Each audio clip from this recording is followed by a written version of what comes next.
bienvenidos a una nueva edición de los Diálogos Filosóficos organizados por la Fundación Gustavo Bueno en colaboración con el Centro Riojano de Madrid. En este tercer diálogo de este ciclo 2022-2023 tenemos el lujo de tener aquí con nosotros a José Sánchez Tortosa, profesor de filosofía, nacido en 1970 y con una vida filosófica ya a sus espaldas de cierta importancia. Todos seguramente, la mayor parte de los asistentes le conocerán sobre todo por su dedicación a temas relacionados con la filosofía de la educación, pero también con otros que tocan aspectos ontológicos de la filosofía realmente importantes, como es el que aquí hoy nos concita bajo el título La libertad desnuda. El rótulo de este diálogo coincide precisamente con el libro que él acaba de publicar hace 2 meses, en octubre. El libro se titula La libertad desnuda, una historia textual e icónica de la libertad de sus trágicas paradojas, editado por Confluencias en octubre de 2022. En este libro, Sánchez Tortosa realiza una historia tanto del término como de la idea de libertad, desde sus precedentes griegos, con Platón, pasando pues por Séneca y Spinoza, ¿no? Hasta llegar al idealismo alemán y a todos esos mitos que como consecuencia sobre todo del idealismo alemán han acabado pues vistiendo a la libertad, una libertad que él intenta desnudar. Además el libro, pues ese subtítulo de historia textual e icónica se refiere a que también tiene un apartado en el cual él se dedica a estudiar todo lo que tiene que ver con la representación icónica que muchas veces ha recibido la libertad pues en la pintura. Bueno, pues José, te escuchamos. Pues nada, muchísimas gracias, Carlos. Muchísimas gracias al Centro Riojano, que siempre nos acoge con los brazos abiertos, y además con villancicos, por lo hace todo más entrañable. Bueno, siguiendo la máxima de don Francisco Umbral, pues, habrá que hablar de mi libro. Lo que pasa es que el pronombre personal me incomoda un poco por lo que voy a explicar después. Bueno, lo que el libro intenta no es un libro, digamos, exhaustivo, no es una investigación exhaustiva acerca de todas las modulaciones que la idea de libertad ha podido ir recorriendo, ¿no?, a lo largo de la historia del pensamiento y de la política. Es un esbozo, más bien, ¿no?, de un intento de ver cómo se ha configurado como mito realmente. Pero para hacerlo, me pareció que lo oportuno era empezar por establecer desde los orígenes etimológicos de la propia palabra, y sobre todo una cosa que me parecía muy importante es tratar de ver en qué campos está ejercitada ya la libertad de un modo o de otro, digamos, ¿no? Entonces, a la hora de estudiar sus orígenes en el mundo griego, evidentemente, lo primero que saltaba a la vista era su origen mitológico. Ese origen mitológico, ¿no?, de la idea de libertad, vinculado, por ejemplo, a los mitos eleusinos. De hecho, claro, la palabra, según algunos, la palabra eleucería, libertad en griego, está vinculada etimológicamente a eleusis. Pero bueno, lo relevante aquí era que en el mundo de los mitos, digamos que la clave de configuración, ¿no?, del ámbito simbólico de la mitología estriba en la personalización de fenómenos de la naturaleza, fenómenos de la realidad, digamos, ¿no? Con la libertad pasaba, por supuesto, algo parecido, ¿no? La libertad venía a ser algo así como una encarnación con rostro, con el prosopón, personificada, de un sustrato ontológico que estaba dado ya en elementos categoriales muy precisos, ¿no? Entonces, explorando en el mundo griego en particular, ahí se podía ver de manera muy clara cómo la idea de libertad está ejercitada en distintos planos, como digo, uno de ellos evidentemente el jurídico, en planos sociales, desde luego en planos económicos, pero incluso todavía ya se puede rastrear, se puede detectar un uso más o menos todavía balbuciente de la idea de libertad en el plano de la física, por ejemplo, en la física aristotélica, lo cual es importantísimo, como veremos enseguida. Entonces, lo que me parecía relevante es que esa idea de libertad estaba ya dada de antemano en realidades históricas, tecnológicas, sociales, de muy diversa naturaleza, y que a partir de ahí es donde Platón en particular realiza una reconstrucción que ya es puramente filosófica. Digamos que lo que Platón estaría estableciendo a partir de su magno, colosal proyecto de geometrización del pensamiento es extraer el jugo ontológico de lo que está dado ya en términos fragmentarios de la realidad. Y ahí hay un aspecto clave, que está vinculado a la geometrización que decía, y es el intento por despersonalizar o por impersonalizar, en este caso, la idea de libertad. En Platón está dada ya, yo creo, la formulación que alude a un principio ontológico de libertad, que yo creo que donde mejor se detecta es en los estoicos y culmina, obviamente, en la figura en el sistema de Spinoza. Es realmente Spinoza el que da con la clave, yo creo que de una manera perfectamente armada, de esa semilla ontológica que está estableciendo Platón.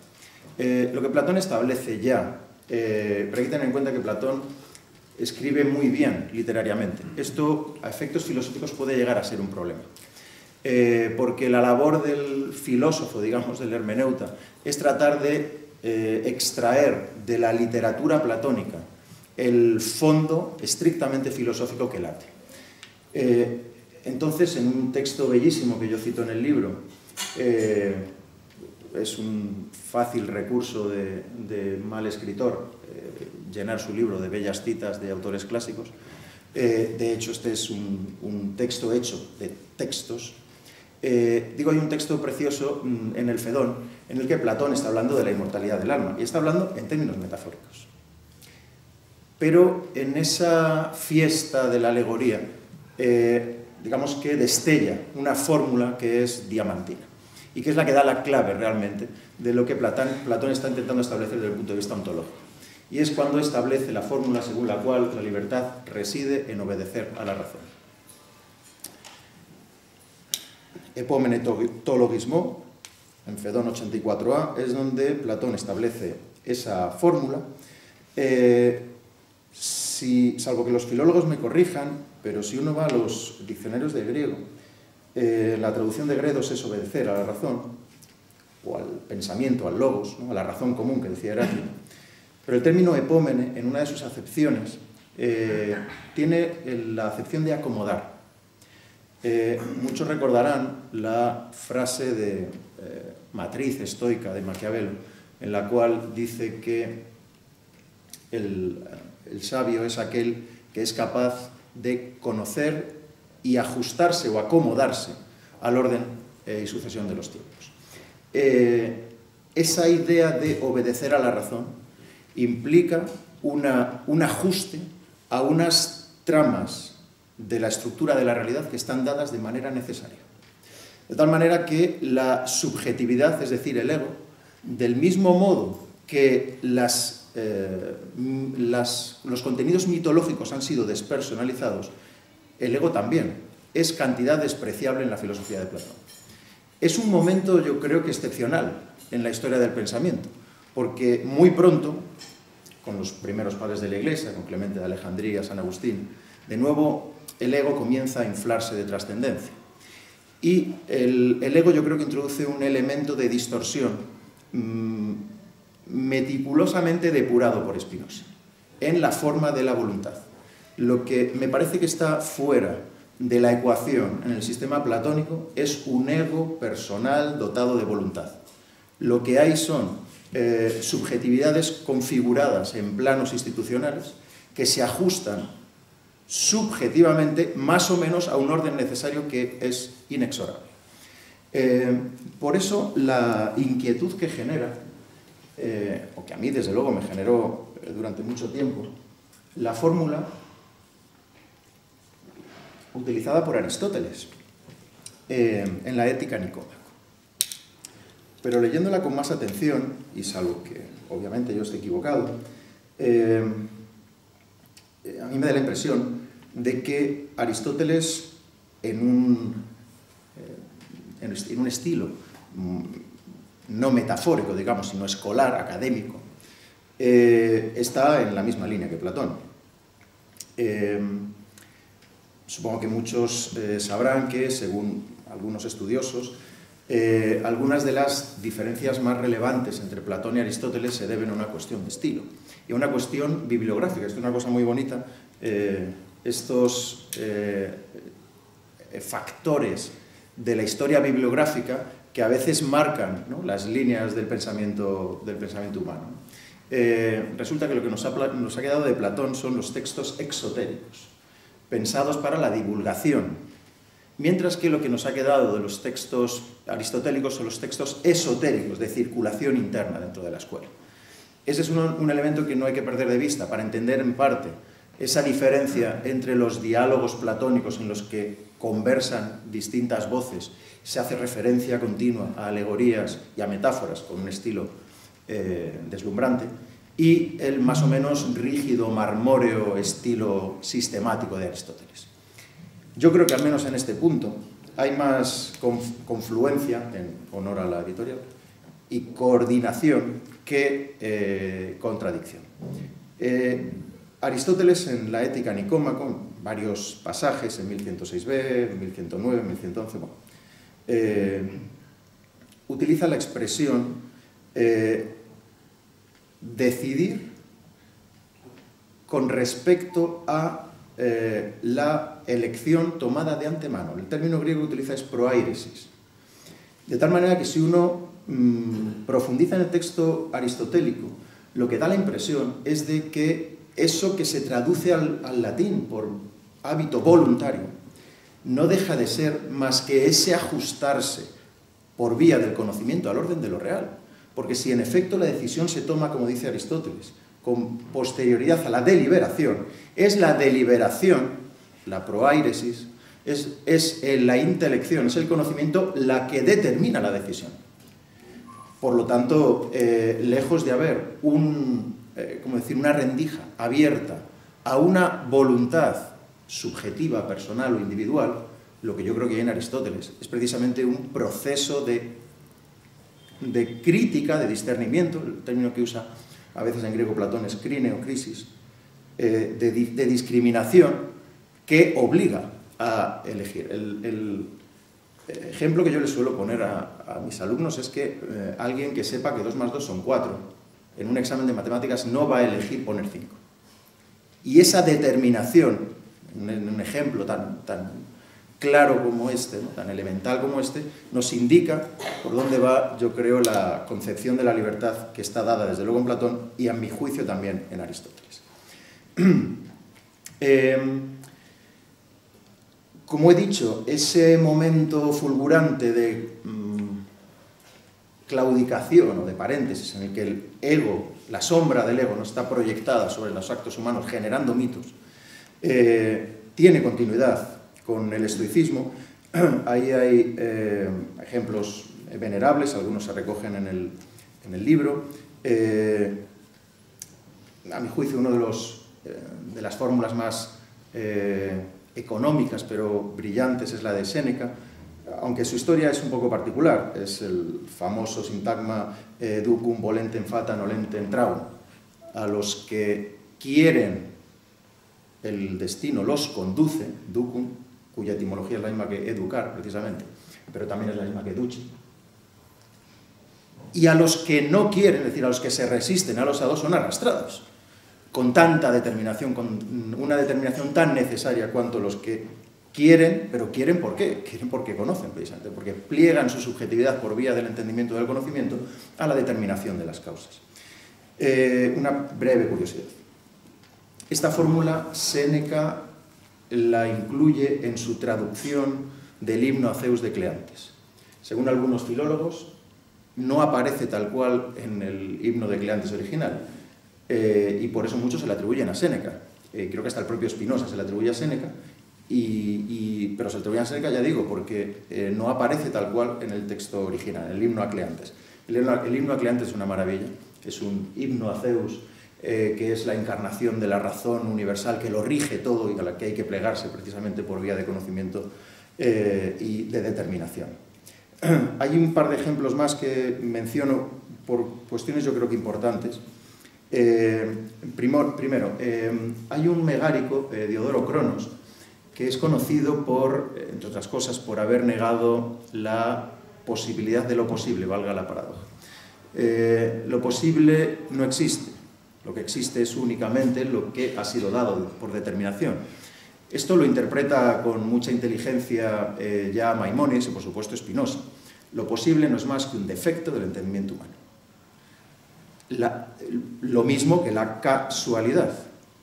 No hay casualidad, hay causalidades múltiples determinantes, no hay destino, en el sentido de un destino personal que lo escriba y lo cierre todo, sino que hay determinaciones en múltiples campos.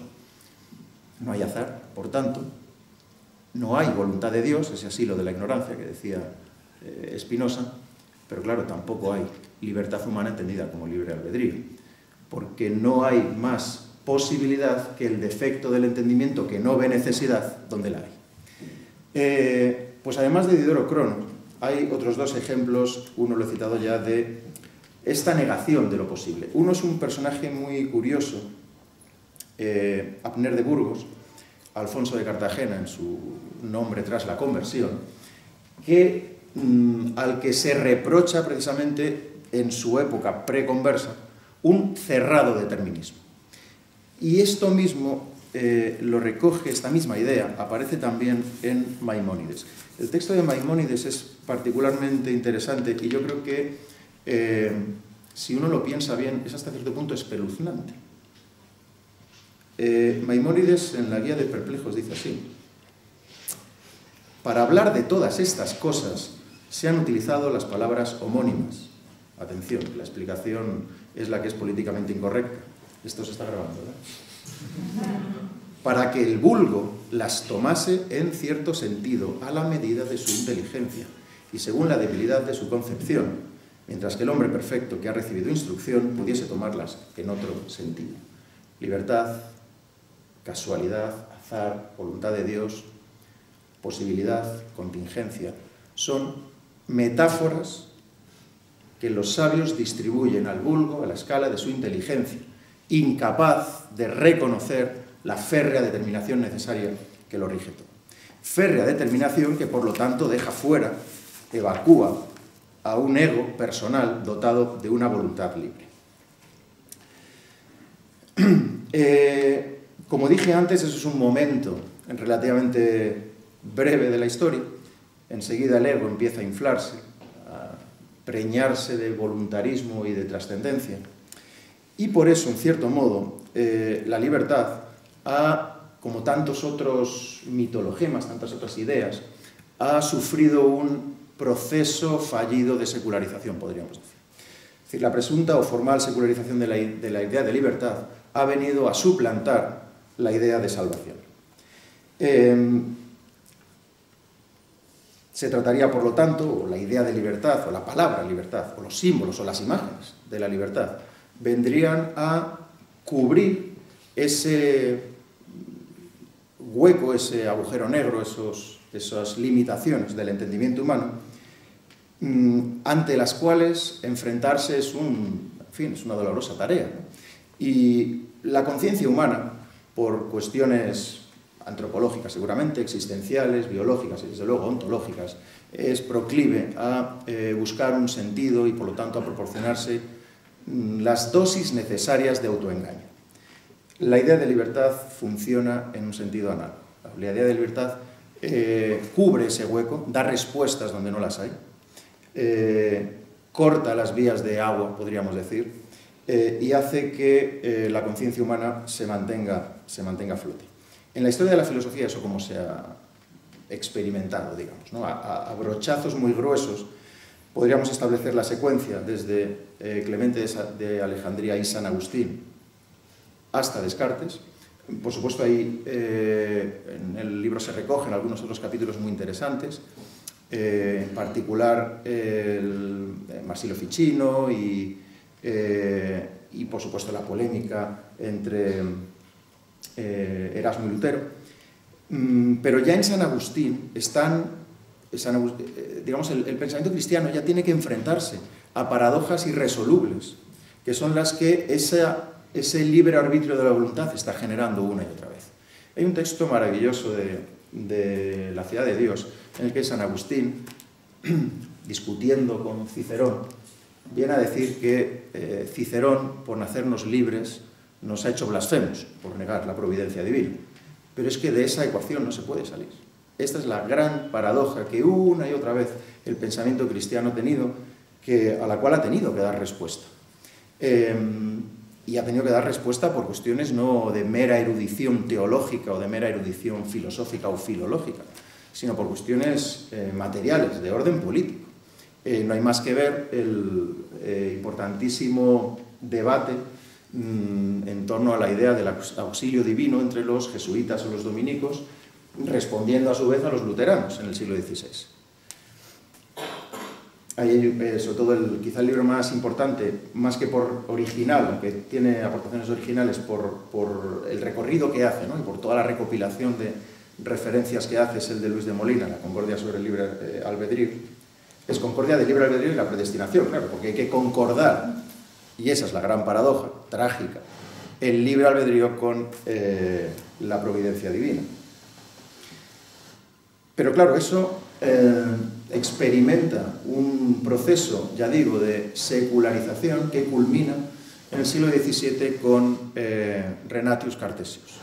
En Descartes se produce un salto absolutamente espectacular, un salto espectacular que yo creo que es más un éxito publicitario que un verdadero hallazgo filosófico, porque si uno rastrea, ¿no?, y estudia, ¿no?, los textos cartesianos, late una y otra vez el espíritu de San Agustín, pero claro, en unas coordenadas conceptuales completamente distintas. Lo relevante de Descartes es que también él se enfrenta a una paradoja que hasta cierto punto es irresoluble. La resolución que Descartes le da es una resolución metafórica. Es interesantísimo cómo Descartes está construyendo un sistema contra la escolástica, inaugurando, según los expertos, la filosofía moderna, y para sostener casi literalmente todo su sistema filosófico tiene que recurrir a una alegoría de proporcionalidad.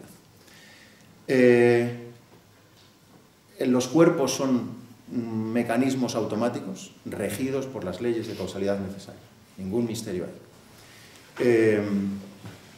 ¿Qué hacer entonces con esa cosa que conocemos como libre albedrío de la voluntad? Resulta que Descartes tiene que hacer convivir en una especie de... No quiero meterme en cuestiones de actualidad, porque se me ha ocurrido la metáfora de Frankenstein y quizá no sea la más apropiada en estos momentos. Pero el caso es que hay dos realidades que Descartes tiene que hacer encajar de algún modo. Una res extensa sometida férreamente a las determinaciones de la materia y un entendimiento libre, puro, un yo, es decir, que precisamente ese ego más o menos diminuto en comparación con el absoluto en la tradición de la patrística, se infla hasta elevarse a una autonomía ontológica, es el pensamiento del cual emana la verdad, es el yo pienso y que por lo tanto existe. Pero claro que hay que coordinar con una materia automática. Descartes no tiene más remedio que decir que pensamiento y extensión son sustancia. Es decir, está utilizando terminología escolástica. Pero claro, como muy bien observará después Spinoza, substancia no puede ser aquello más que lo que no necesita otra cosa para ser, existir y ser percibido, ser concebido. De tal manera que semejante cosa solo puede ser el Dios infinito que garantiza la condición misma de la posibilidad del conocimiento, de la existencia de ese mundo y de que podamos percibir ese mundo según las cualidades objetivas de la res extensa. Es Dios el que salva a Descartes y por extensión al mundo de la ensoñación del mundo onírico de Calderón.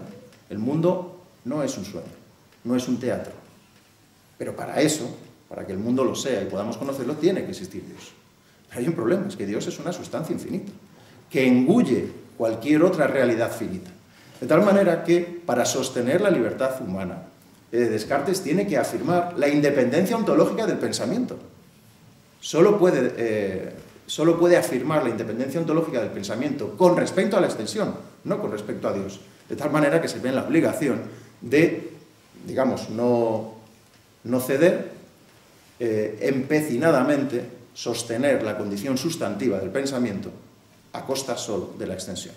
De tal manera que sustancia se dice de la cosa finita solo con respecto a cualquier otra cosa finita, lo cual es un ingeniosísimo pero formal retruécano sobre el cual sostener, como el barón de Munchausen, según nos contaba Schopenhauer, que quiere sacarse del agujero tirándose de sus propios cabellos.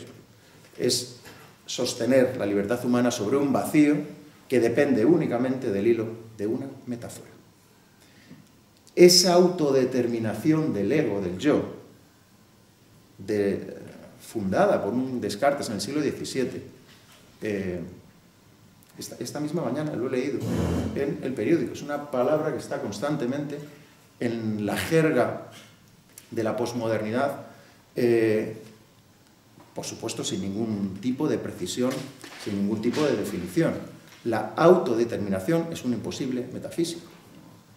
No cabe autos porque no hay ego, porque toda determinación es un complejo juego de causas que intervienen en puntos nodales de una red que es inconmensurable, que es, para cuestiones más profundas acerca de este análisis, de esta lectura de Spinoza, quizá el texto clave es el de Vidal Peña, donde explica con bastante erudición hasta qué punto la sustancia infinita es una indeterminación absoluta que lo determina todo, precisamente, ¿no? Ahí no cabe autodeterminación más que por vía de metáfora, es decir, por vía de ensoñación, por vía de espejismo, por vía de autoengaño. De tal manera que ese voluntarismo del cartesianismo,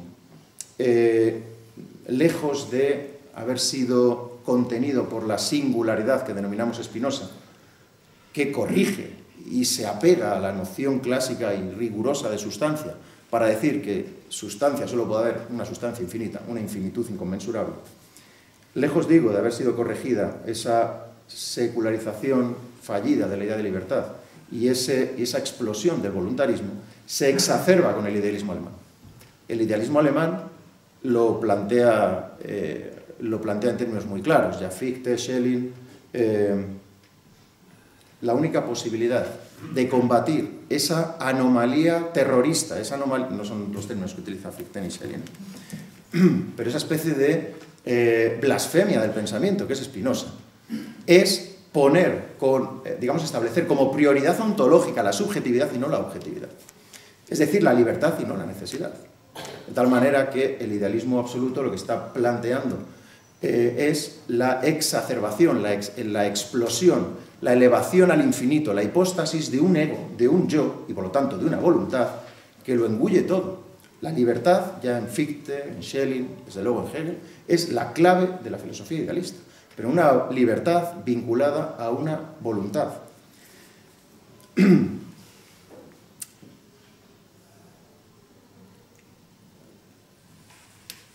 De tal manera que, a mi juicio, es precisamente ese componente de la voluntad vinculada a la personalidad y por lo tanto al ego, lo que genera distorsiones que son las que abocan a toda esta tradición de pensamiento a paradojas que son en el fondo irresolubles y que solo pueden resolverse en la trifulca, digamos, social, política, es decir, el pensamiento jesuita o la contrarreforma, ¿no?, frente al luteranismo, no tiene la fuerza de los argumentos más que allí donde lleguen las tropas de Carlos V.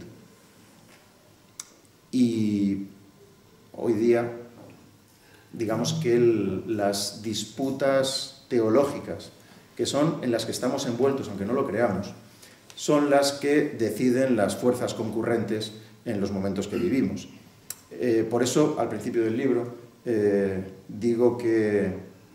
lo digo porque lo escribió alguien que yo ya no soy, por lo tanto me permito citarlo, que cuando se habla de libertad hay que hablar de teología, porque la libertad está operando sobre un sustrato que es la trascendencia, digamos.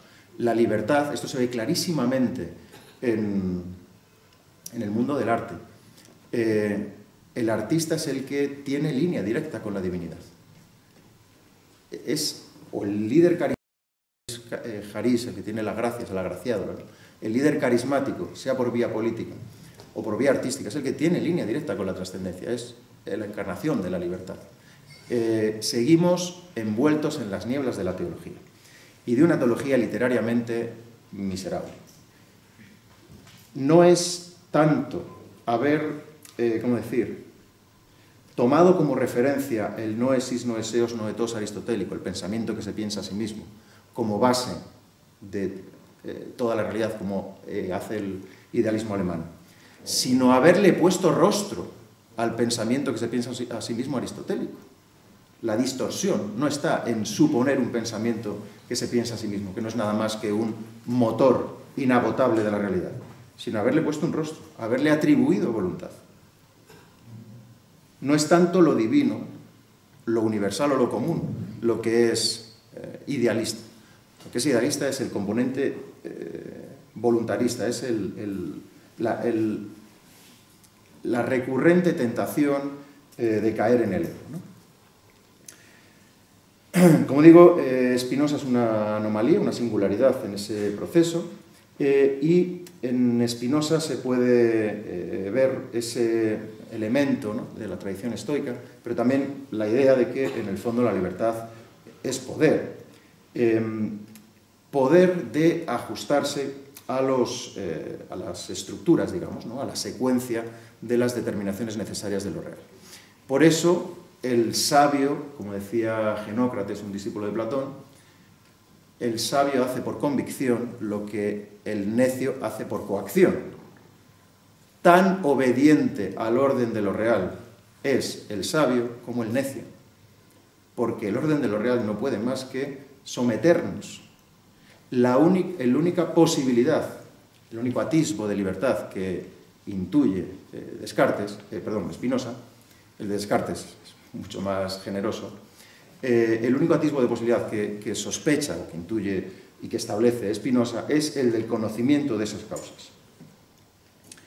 Hay un ejemplo muy bonito que Spinoza pone en sus cartas cuando, en conversación acerca de estos temas, él recurre al ejemplo de la manzana de Adán, que tiene que ver precisamente con ese elemento tan inquietante que pone de relieve Maimónides, como hemos recordado antes, ¿no? Es esta idea según la cual al vulgo hay que hablarle en una determinada jerga alegórica, que es la que va a entender. La prohibición de la ingesta del fruto prohibido no era una prohibición moral, dice Spinoza, era una recomendación médica. Hay una frase muy bonita hay dos frases muy bonitas del Quijote que tienen que ver con esto. Una encabeza el libro, es la famosa frase acerca de la libertad es el mayor de los bienes que nos han sido dados, Sancho, que comentábamos el otro día que es una frase que Don Quijote le dice a Sancho cuando se han ido del palacio en el que los nobles les tenían embaucados para puro divertimento. Entonces la idea es muy bonita porque recuerda la idea de Epicuro de que el hombre libre es el que se aleja de la política. Yo diría, por traducirlo en términos filosóficos o incluso actuales, ¿no?, alejarse de las mitologías, ¿no?, y de las dependencias del poder. Pero tiene otro título muy bonito en el que está, otra frase muy bonita en la que está latiendo ahí la distinción entre libertad en sentido negativo y libertad en sentido positivo.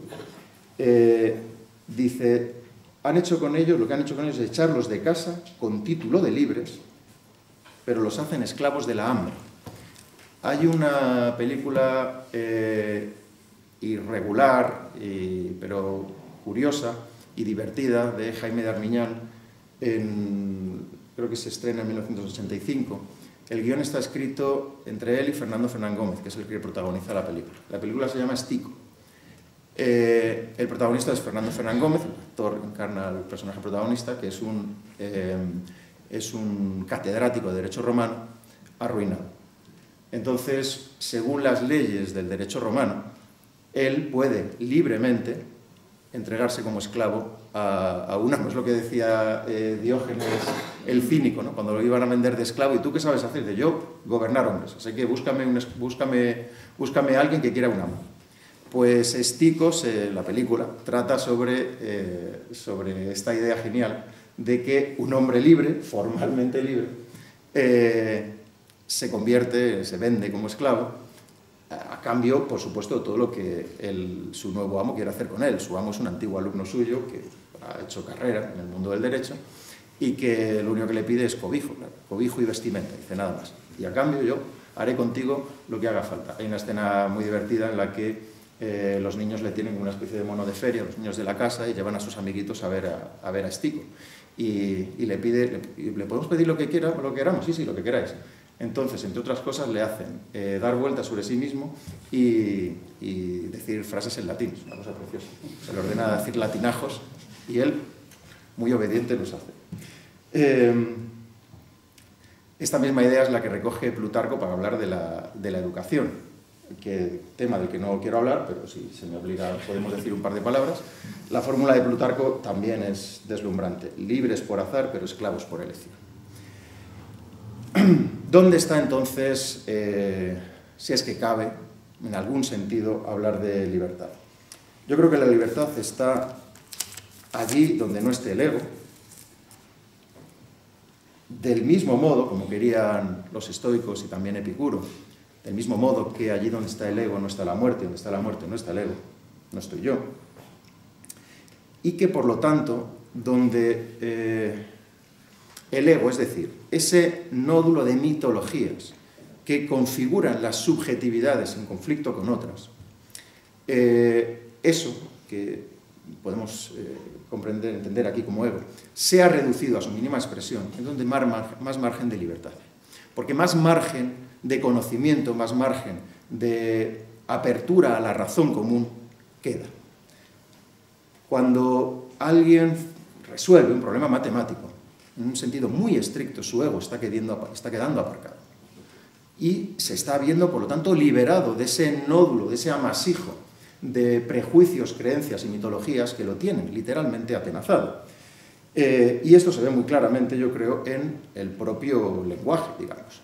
En el poema denominado del ser, o de la verdad, de Parménides, que es uno de esos monumentos casi alucinógenos, ¿no?, del pensamiento presocrático o prefilosófico, pero absolutamente deslumbrante.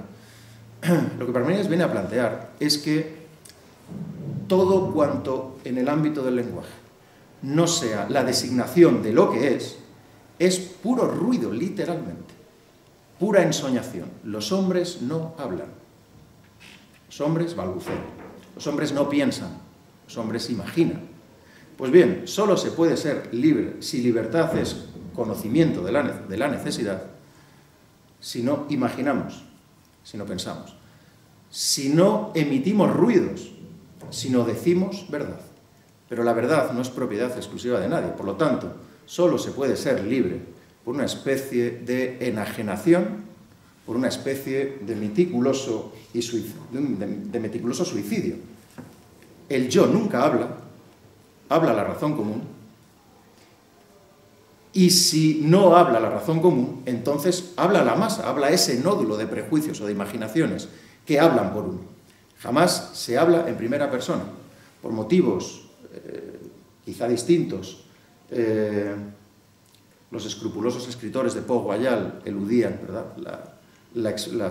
el estilo en primera persona por ser algo grosero, pero es algo más que eso, yo creo. Siempre que se entienda como la convención o la función gramatical que es, obviamente, ya el gran Montaigne empezaba sus ensayos diciendo que aquí de lo único que hablar es de mí mismo, ¿no? Pero eso es una trivialidad, lógicamente, ¿no? Y Montaigne se podía permitir esos juegos. Lo que quiero decir es que, pero esto yo creo que es muy importante, en el momento actual en el cual la explosión de las subjetividades narcisistas está a la orden del día, generando elementos de férrea sumisión que se ven como autodeterminación y por lo tanto como libertad excelsa. Nunca hablo yo soy hablado literalmente por una institución que me precede y que me sobrevivirá. Por eso hablar es un acto, a mi juicio, de ¿cómo decir?, de enorme responsabilidad.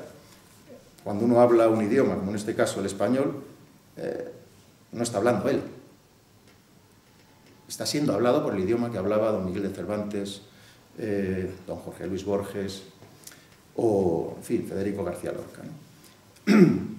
Me anticipo a una posible pregunta, y es por qué en el libro, o por qué yo ahora apenas he hablado de libertad en sentido político. En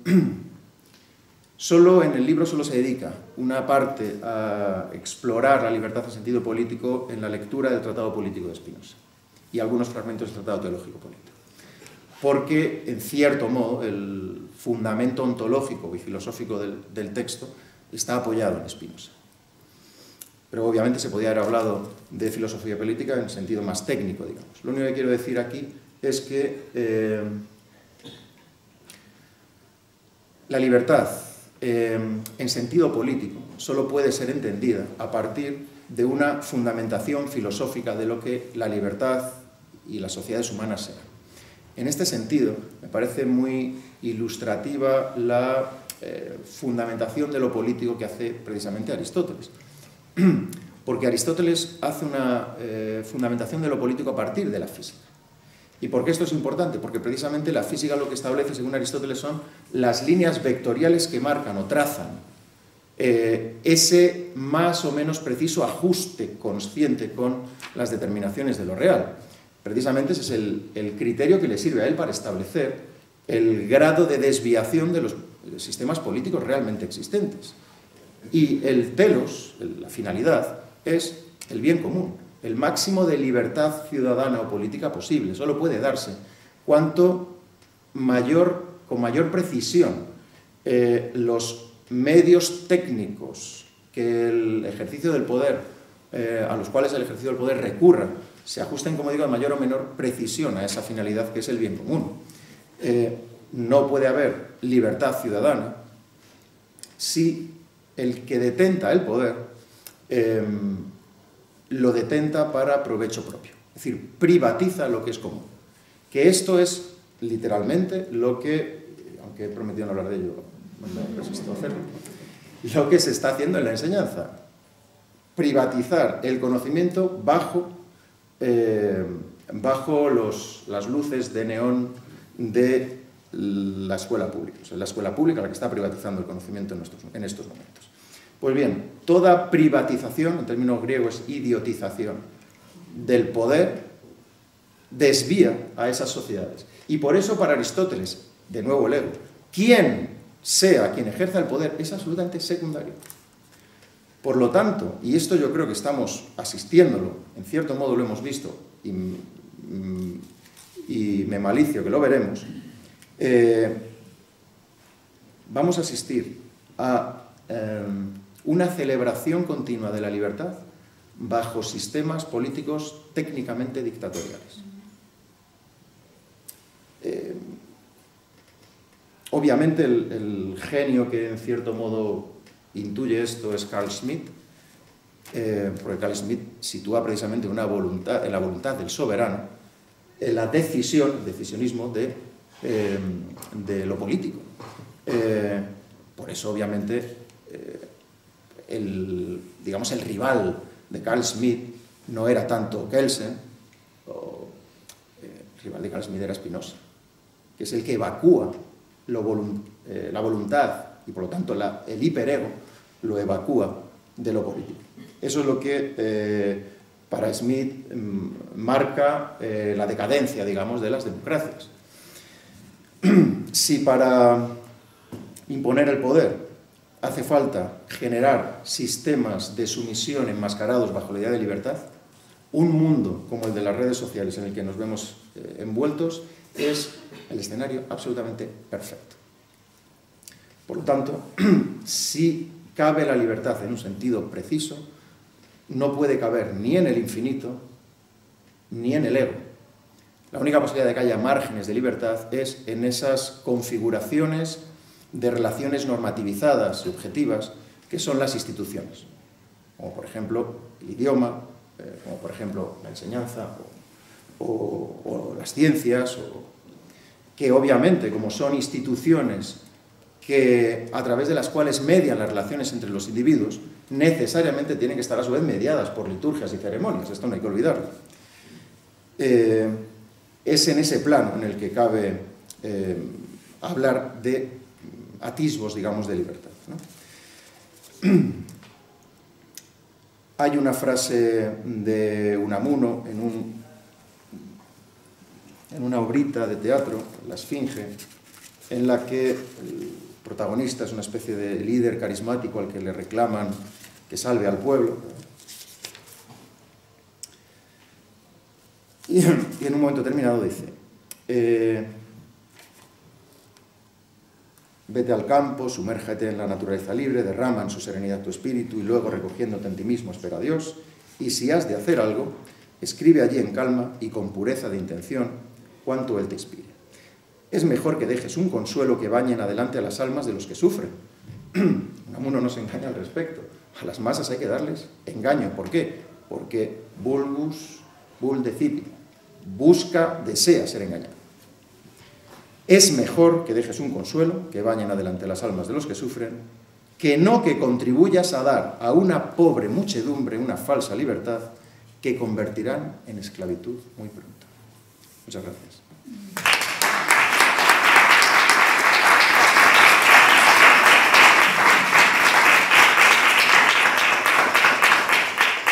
Pues enhorabuena, José, por esta extraordinaria presentación y abrimos el turno de preguntas, comentarios para las personas que estén aquí. Bueno, pues en ese caso rompo el hielo. Pues nada, lo que te quería plantear, José, son dos cuestiones. Una es cómo evitar el fatalismo, que es el verdadero problema. Porque es el problema que muchas veces al propio, pensando desde las coordenadas del materialismo filosófico, al propio Bueno muchas veces era el problema que él veía, incluso en los últimos años vuelve a él, de la definición que él da de libertad, es la de Spinoza, libertad como conciencia de la necesidad, y él mismo muchas veces se plantea eso, cómo evitar el fatalismo. De hecho, él mismo recurre muchas veces al argumento de Diodoro Keonos, entonces es un problema recurrente en la ontología materialista y es un problema, la verdad, que muy peliagudo, ¿no? Pero al mismo tiempo interesantísimo porque toca asuntos de primera magnitud, ¿no? Y entonces la cuestión que yo te quería plantear es eso, cómo se puede evitar el fatalismo, ¿no? Y aunque en cierto momento yo creo que tú mismo lo has apuntado, que es eso de los márgenes, a mí me recordaba a los intersticios entre las categorías que señala Bueno, ¿no? En el sentido de que no es si de igual manera que negamos a Dios, negamos que exista un orden de lo real. Habría una pluralidad de órdenes y es en esos intersticios entre la pluralidad de órdenes, que son unos márgenes ciertamente estrechos, donde podría aparecer quizás la libertad, pero claro, una libertad no entendida nunca, como tú muy bien has señalado, como autodeterminación, autonomía, sino en acomodarse a los diferentes órdenes con su pluralidad que hay, ¿no? Y que es un poco, que yo creo que es la idea que está en Calderón, bueno, por lo menos es la interpretación que de Calderón hacía Antonio Regalado, o sea, que él sostenía que, bueno, la superioridad de Calderón frente a Shakespeare, ¿no? Y que Calderón en cierto modo era un filósofo, ¿no? de primera magnitud. Y claro, es la idea de que, por ejemplo, Segismundo se ve oprimido por el orden de lo real, que es el orden astronómico, un orden que preocupaba mucho en el siglo XVII, y sin embargo él es capaz de sobreponerse, ¿no?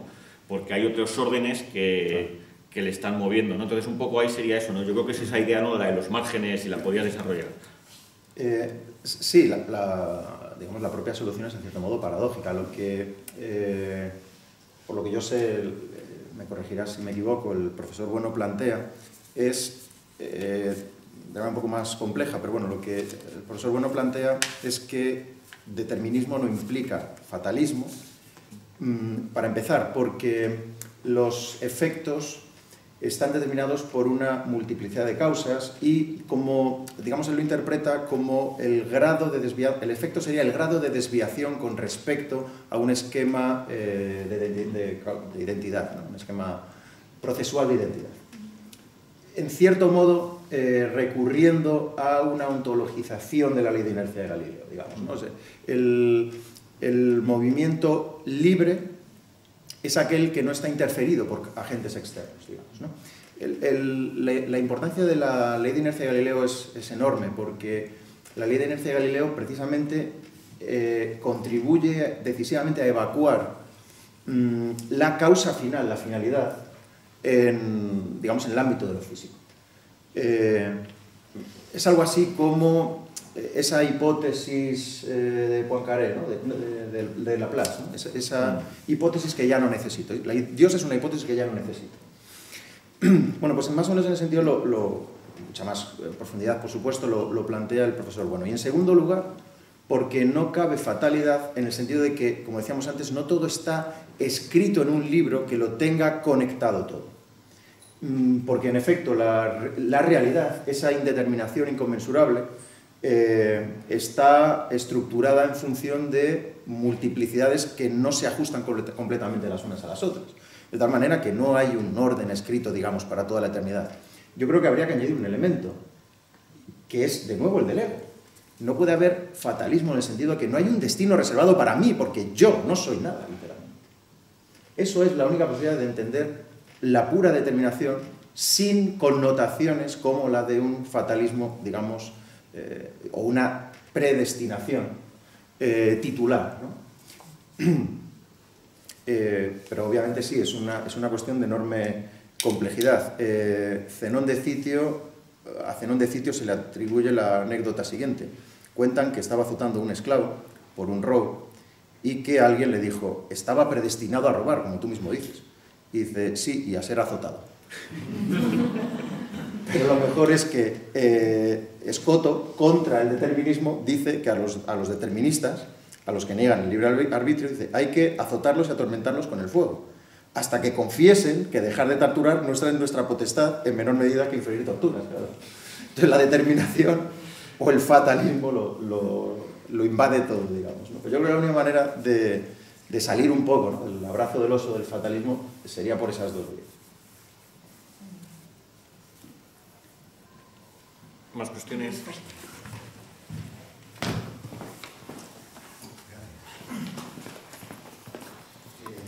Me ha encantado tu charla, maravilloso. Bueno, respecto a lo que has dicho de Platón, a tu juicio no termina de encajar esto de que el ego sigue ahí presente, en tanto que Spinoza lo evacua. Estaba recordando una famosa sentencia, ¿no?, que procede de los estoicos. Es esto de que estaba escrito que Escipión conquistaría Cartago. Pero frente a esta tesis estoica, determinista, fatalista, pues se erigen los herederos de Platón. Los que se consideran a sí mismos fieles herederos de Platón, la Academia Media. La Academia Media, es decir, Carneades, Arcesilao, Carneades. Entonces, ¿cómo reformula Carneades, verdad, el asunto? Pues dice: si Escipión escoge marchar hacia Cartago, entonces está escrito que la conquista. Entonces, yo te planteo esto para ver ¿qué juego crees tú que está produciendo? Sí, ese es el recurso por ejemplo, de Luis de Molina, es al de los futuros posibles. Es una manera de intentar, y la ciencia media precisamente, ¿no? Es una manera de intentar salvar ese agujero. Yo creo que después del pensamiento cristiano ya no se lee igual a Platón. Ese es digamos, el problema. Y porque en Platón el problema del yo no es un problema, no está dado, digamos. El problema del yo como tal, yo creo que empieza a plantearse a partir de que hay una titularidad personal del alma. La inmortalidad del alma es una metáfora.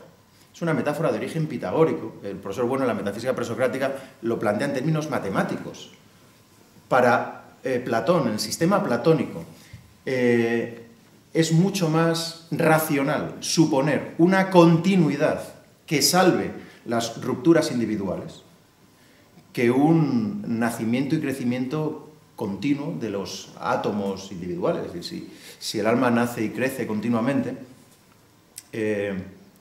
¿cómo puede haber, digamos, elementos que se sitúen en un plano ajeno a lo temporal, ajeno a la secuencia temporal? Entonces, la inmortalidad del alma para Platón no es una inmortalidad personal. Yo creo que en Platón está depurado de las connotaciones sapienciales y místicas del orfismo que los pitagóricos heredan. Yo creo que en Platón, aferrado a la geometría, lo que se da precisamente es una disolución de ese yo que en cierto modo no ha nacido y que nacerá más adelante.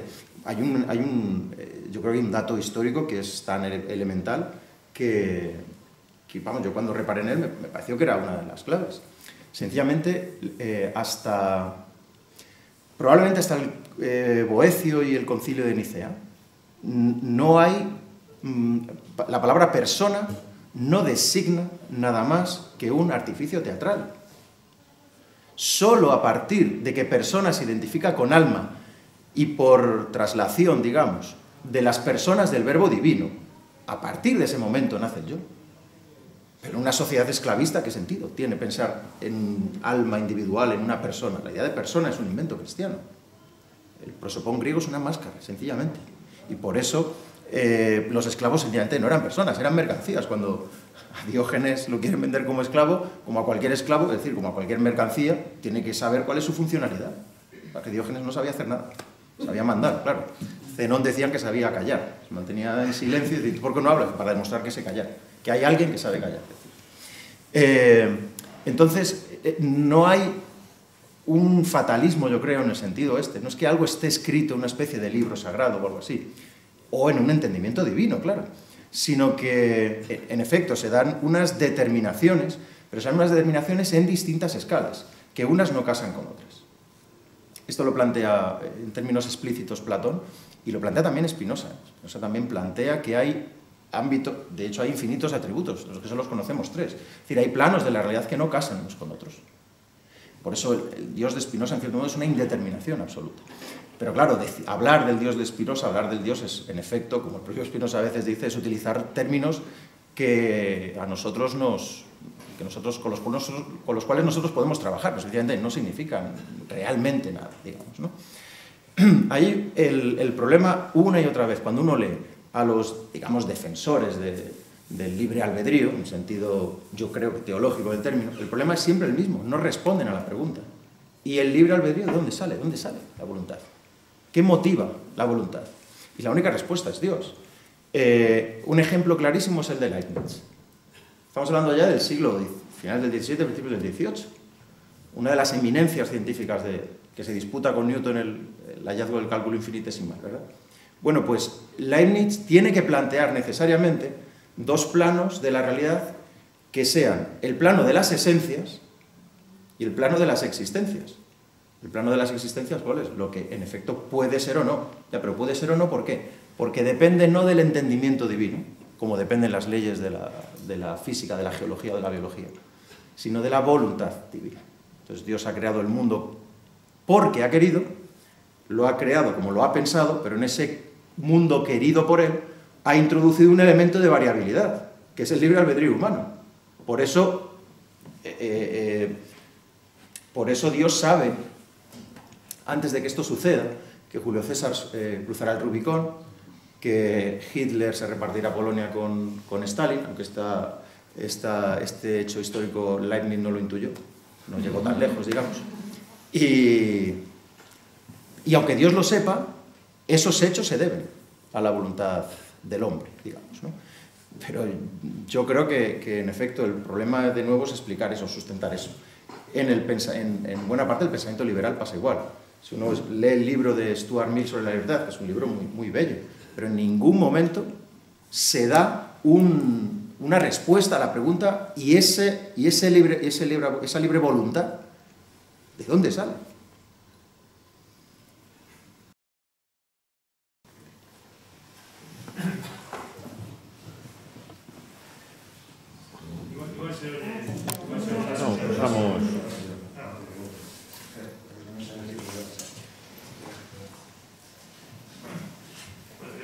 aprovechar la sabiduría del ponente. Ha hecho una referencia un poco escueta a la materia artística y a mí me gustaría, si pudieras profundizar un poquito en eso, porque se ha hecho aquí la interrelación, yo creo, suficiente, ¿no?, con la religión, que es fundamental en este tema, evidentemente, muy bien ahora acertadamente el fatalismo, etc. Pero esa mención que hizo un poco de pasada del arte, igual la respuesta que me va a dar es corta porque no merezca más desarrollo, pero no me deja la tentación de preguntarlo, profundizar un poquito más en esa interrelación con el arte, hasta qué punto puede ser el arte, o bien históricamente o bien en el momento actual, un elemento que pueda superar los déficits o las limitaciones de la libertad, ¿no?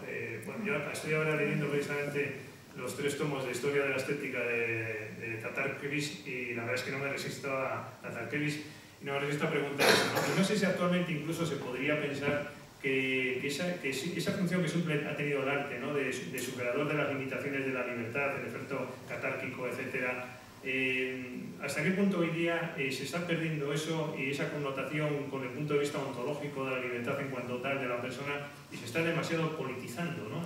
Yo observo como que esa dimensión sí se está produciendo en el arte actual, me da la impresión, no sé la opinión del ponente, pero hasta cierto punto siempre con una connotación algo demasiado política, ¿no? Y se está perdiendo igual la esencia del arte como liberador de los problemas de una libertad que ontológicamente insatisface mucho, ¿no? Esa era la pregunta. Muchas gracias.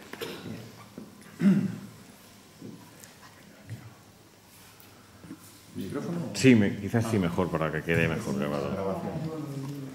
No, si lo podéis pasar de...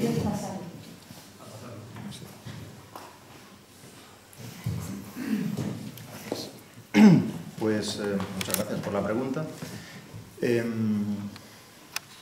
Yo diría que el arte es uno de esos campos en los cuales de manera más acabada, más eficaz, se ha dado esa inversión teológica, digamos, ¿no?, esa fallida secularización, esa secularización formal, que lo que hace es perpetuar un fondo teológico, digamos, dentro de una carcasa, ¿no?, o de un disfraz de secularización, ¿no?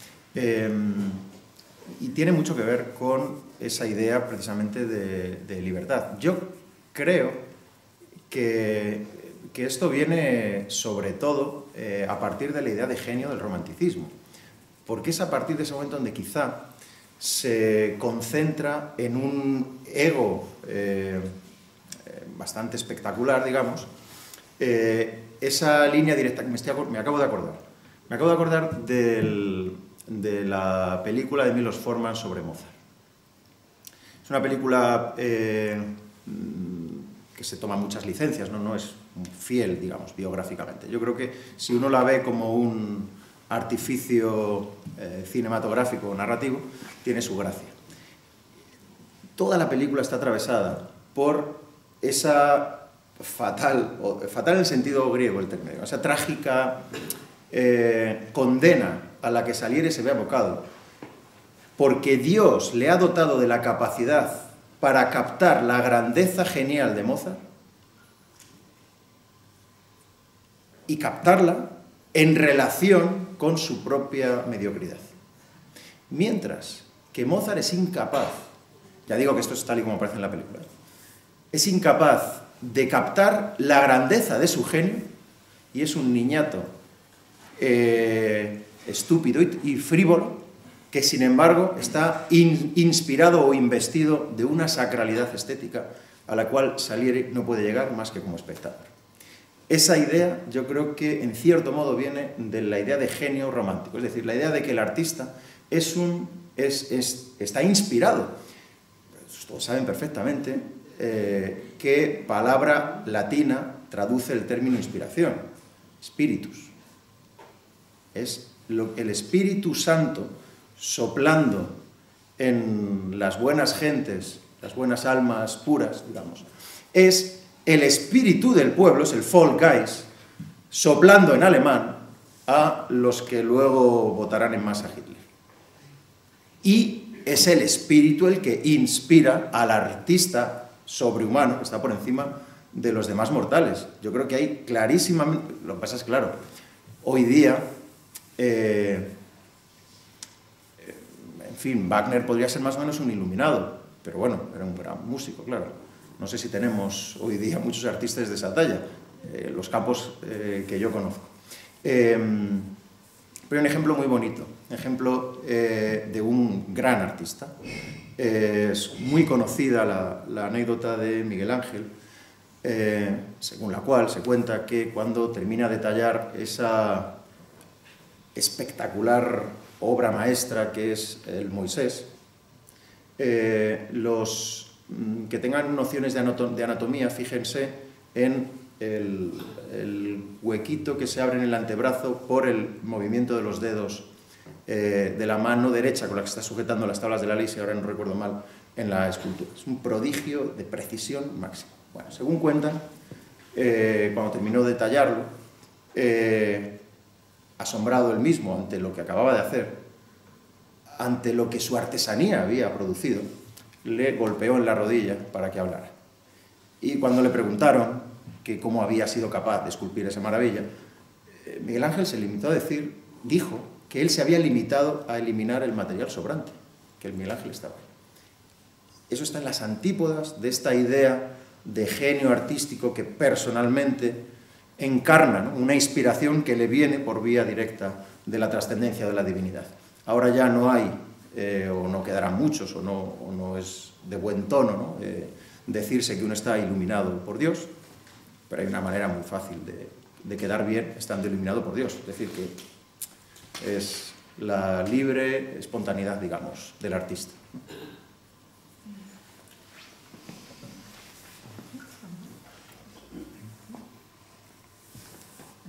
José, enhorabuena por una brillantísima conferencia, riquísima, densísima, y en la que yo personalmente echo mucho de menos a Luis Carlos Martín Jiménez, porque como tú muy bien sabes, y muchos de los que están aquí, también ha tratado muchos de los temas que has tocado, empezando por el subjetivismo, pasando además por distintos estadios, si quieres, todas esas tramas de las que has hablado, principalmente, no sé dónde tengo el libro, pero en este caso, aquí, la esencia del derecho. Bueno, pues por mi trabajo yo ando borracha de derechos, te puedes imaginar, de derechos subjetivos, ¿no? De yo tengo derecho. Como muy bien habla Luis Carlos, más que yo tengo derecho, y yo soy una persona sujeta a derecho, obviamente. Últimamente estoy trabajando sobre el derecho de libertad religiosa. Toda tu exposición, o sea, yo creo que no he parado de sonreír, porque las paradojas en este campo son constantes. Ejemplo, en el ejercicio del derecho de libertad religiosa, yo quiero llevar un velo islámico en un trabajo. En el ejercicio del derecho de organización de la empresa, la libertad de organización de la empresa, el empresario considera que no es oportuno, vamos a decirlo así. Las paradojas son constantes en el sentido de que esta señora que quiere llevar el velo islámico ejercita un derecho de libertad, cuando en realidad lo que está haciendo es cumplir con una obligación, que es la religiosa, que además es la que, como tú muy bien has explicado, le va a llevar una trascendencia, en el caso que sea, en el Islam. Lo cierto es que, desde luego, en este mundo que llamamos Occidente, vamos a decirlo así, yo creo que es a través de toda esta idea de derechos fundamentales, derechos subjetivos, todas estas declaraciones que siempre, paradójicamente, siempre llevan un límite. Hay un derecho absoluto, un derecho fundamental A, y a continuación viene un límite que normalmente no se habla de él, muy abstracto también, muy genérico. Pero lo cierto es que en este Occidente que seguimos trabajando en esta dinámica, yo creo que se enfrenta a un mundo asiático que tiene una dinámica distinta.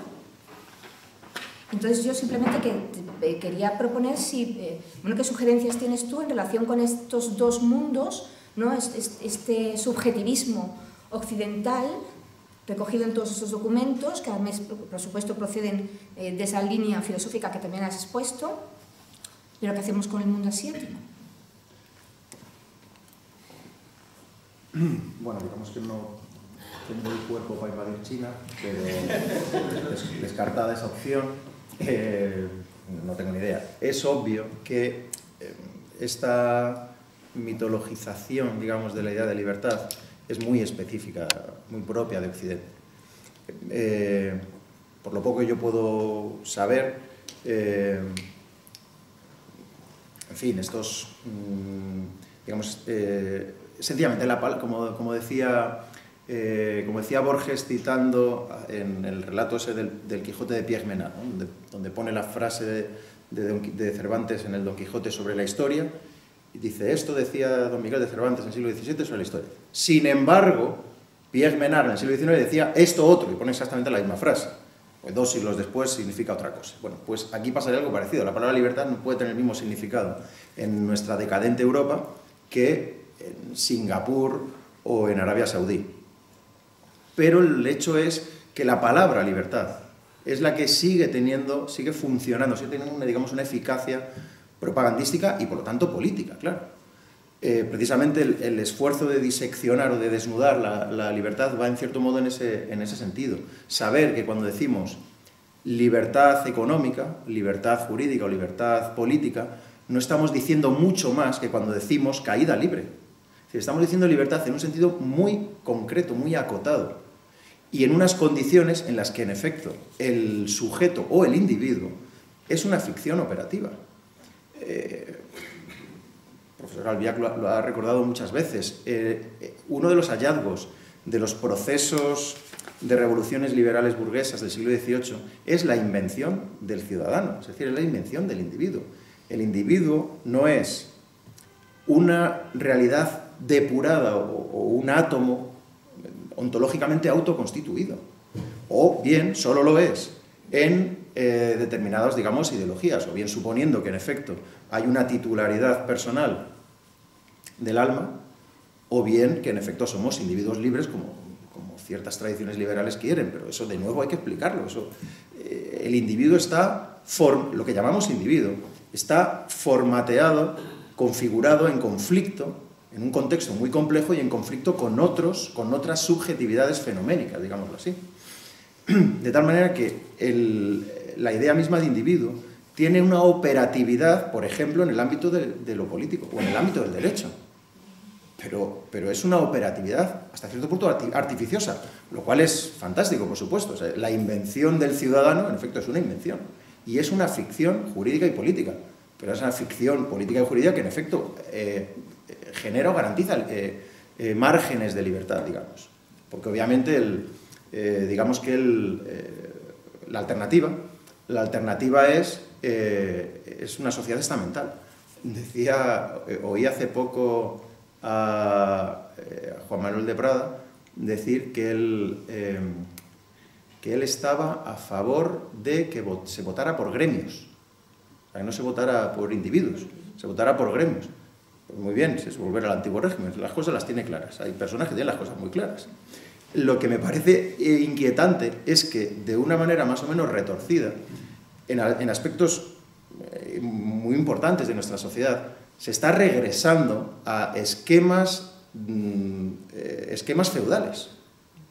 Lo que está explotando, lo que está diluyéndose es la ciudadanía precisamente, porque esa explosión de identidades subjetivas y narcisistas lo que hace es, ¿cómo decir?, digamos, generar como grumos o nódulos, amasijos o amalgamas de campos categoriales con derechos diferenciados digamos, en un contexto en el cual la igualdad ciudadana queda absolutamente barrida. Porque ahora cada vez más se van a empezar a tener derechos en función del gremio o del estamento social, genital o del orden que sea. Y no por su condición de ciudadano. Eso es lo que me parece peligroso. Obviamente, ese contexto asiático, digamos, es muy distinto históricamente al de la efímera invención del ciudadano, del sujeto político, digamos, del ciudadano, al que auguro poco futuro, como a ese invento que está vinculado al de la ciudadanía, que es el de la instrucción pública.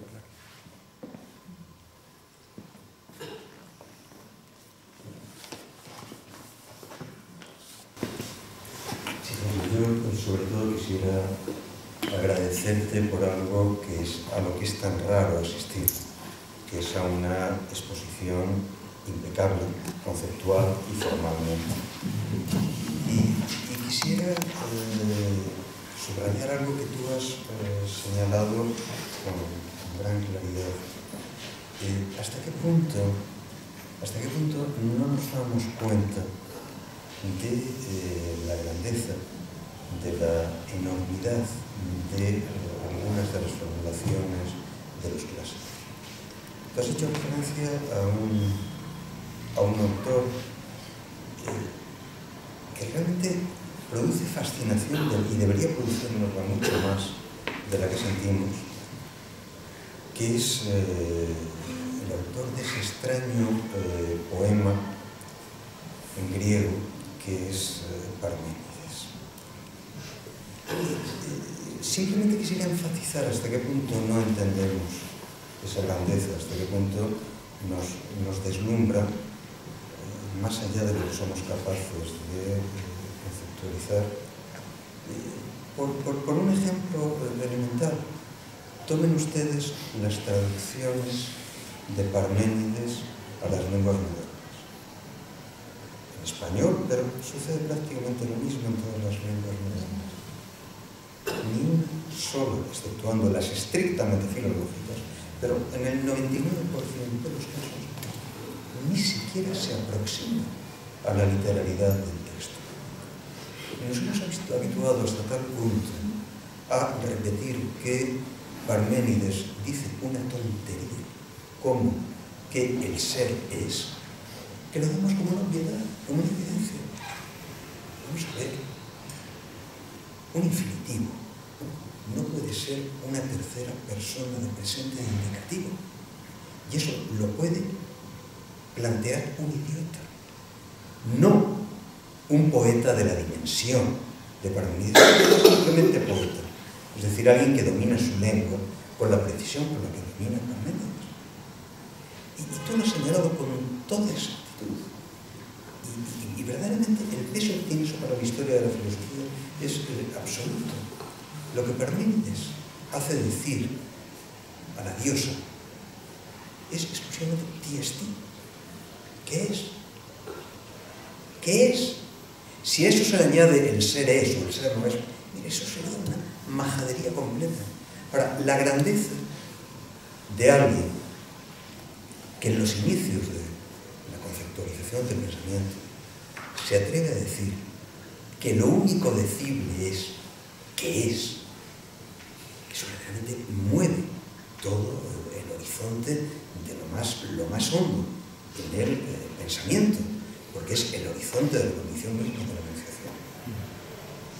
Sí, y además, al comienzo en el proemio,